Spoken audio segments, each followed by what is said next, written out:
खामज़ात चिमाएव। अगर आप MMA fan हैं और ये नाम नहीं जानते तो अब टाइम आ गया है। खामज़ात चिमाएव एक रशियन बॉर्न स्वीडिश फाइटर हैं जिन्होंने 3 महीने में 3 फाइट लड़के सारे रिकॉर्ड तोड़ दिए हैं। उनके पास एक और रिकॉर्ड है और वो है 10 दिन के अंदर 2 फाइट लड़ने का यूएफसी का।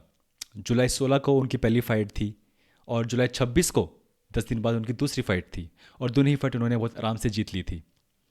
वो फिर से लड़ते हैं सितंबर 19 को और वो फाइट भी वो कियो से एक पंच के अंदर जीत जाते हैं। क्योंकि वो इतने डोमिनेंट हैं, क्योंकि वो इतने खतरनाक हैं, उन्हें फ़ाइट मिलना बहुत ही मुश्किल हो रहा है दोस्तों। उनकी कैटेगरी वैसे तो वेल्टर वेट है, लेकिन वो आराम से मिडल वेट पे जाते हैं और आराम से जीत लेते हैं। दोनों ही वेट कैटेगरीज में, वेल्टर वेट और मिडल वेट में, उनके लिए बहुत मुश्किल हो रहा है कोई फ़ाइट मिलना। उनके मैनेजर ने ये ट्वीट करके बताया कि या तो जो फाइटर्स जिनको ये फ़ाइट ऑफर की जाती है उनके अगेंस्ट, या तो वो बहाना मार लेते हैं कि वो बीमार हैं या उनके पास वीज़ा इशू है या वो थोड़े से बूढ़े हैं तो वो नहीं चाहते कि वो खमजात से लड़े। खमजात ने खुद बताया था कि ये फ़ाइट ऑफर की गई थी वंटर बॉय थॉमसन को, जो कि लड़ते हैं वेल्टर वेट में, और क्रिस फायडेन को, जो कि लड़ते हैं मिडिल वेट में, और दोनों ही ने इस फाइट को करने से मना कर दिया। ऐसा बहुत कम होता है कि ऐसा फाइटर आता है जिससे लोग लड़ने से इतना डरते हैं। हालांकि हमने देखा है कि कुछ फाइटर्स ऐसे होते हैं जो हमेशा बोलते हैं कि मैं चाहता हूं कि मैं फ़ाइट लड़ूं पर मुझे कोई अपोनेंट नहीं मिल रहा है।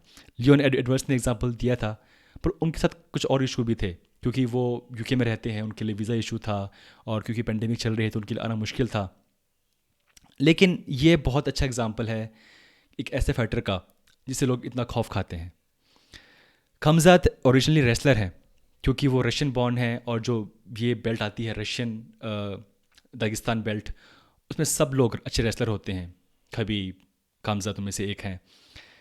अब बात यह है कि अगर वो लड़ते हैं किसी ऐसे ओपोनेंट से जो कि रैंक्ड नहीं है, ये मतलब ये है कि यूएफसी के अंदर रैंकिंग जो होती है वो होती है 1 से 15 तक, क्योंकि खमजात अभी इतने नए हैं, उनके पास कोई रैंकिंग नहीं है, वो अभी आउट ऑफ 15 है। उनको किसी एक ऐसे फाइटर से लड़ना पड़ेगा जो कि रैंक्ड है, तभी उनका रैंक आगे बढ़ेगा, वो रैंक में आएंगे।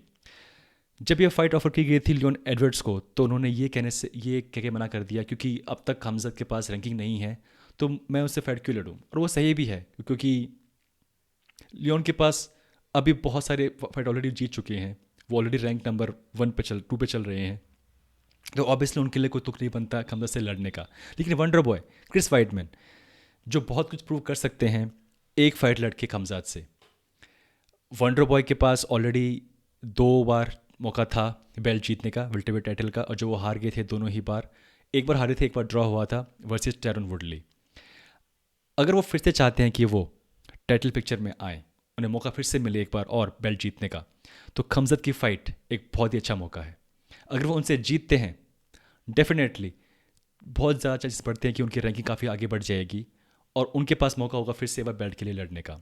सिमिलरली क्रिस वाइडमैन, जो कि अब चाहते हैं कि वो लड़ें मिडिल वेट में, वो अगर फिर से अगर लड़ते हैं खमजात से, वो जीत जाते हैं, ऑब्वियसली उनके पास बहुत अच्छा मौका है फिर से ये कहने का कि yes, now I am again back in the picture.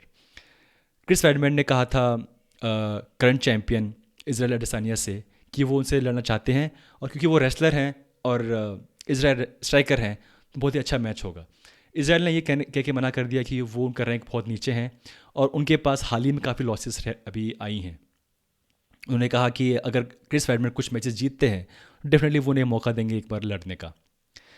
तो क्रिस वेडमैन के लिए भी बहुत अच्छा मौका है कि अगर वो खमजात से लड़ते हैं और जीत जाते हैं, बहुत जल्दी उन्हें फिर से एक बार मौका मिल सकता है अपना बेल्ट वापस लाने का। अगर आपको याद होगा कि क्रिस वेडमैन चैम्पियन थे काफ़ी साल पहले, उन्होंने हराया था ऑल टाइम ग्रेट एंडरसन सिल्वा को, और उसके बाद after couple of more title defences वो हार गए थे ल्यूक रॉकहोल्ड से। ये बहुत अच्छा मौका है दोनों फाइटर्स के लिए, लेकिन क्योंकि खमजात का इतना खौफ है, वो चाहते नहीं कि वो रिस्क नहीं लेना चाहते अगर खमजात से हार जाते हैं, और एक ऐसे फाइटर से जो अब तक रैंकिंग में भी नहीं है और जो इतने नए हैं, तो उनके लिए बहुत ही शर्मनाक वाली बात होगी। इसलिए शायद दोनों ये फाइटर से मना कर रहे हैं। मैं चाहता हूँ कि खमजात लड़े एक ऐसे फाइटर से जो कि रैंक 10 के ऊपर हो और अपने आप को प्रूव करें कि वो अब बिलोंग करते हैं टाइटल पिक्चर के लिए। अगर वो किसी ऐसे फाइटर से लड़ते हैं जो कि रैंक 1 to 10 के बीच में है, अगले साल तक अगले साल के मिड तक, इस टाइम तक भी आई एम डेफिनेटली श्योर या तो वो चैंपियन बन चुके होंगे या फिर वो बेल्ट के लिए खेल चुके होंगे।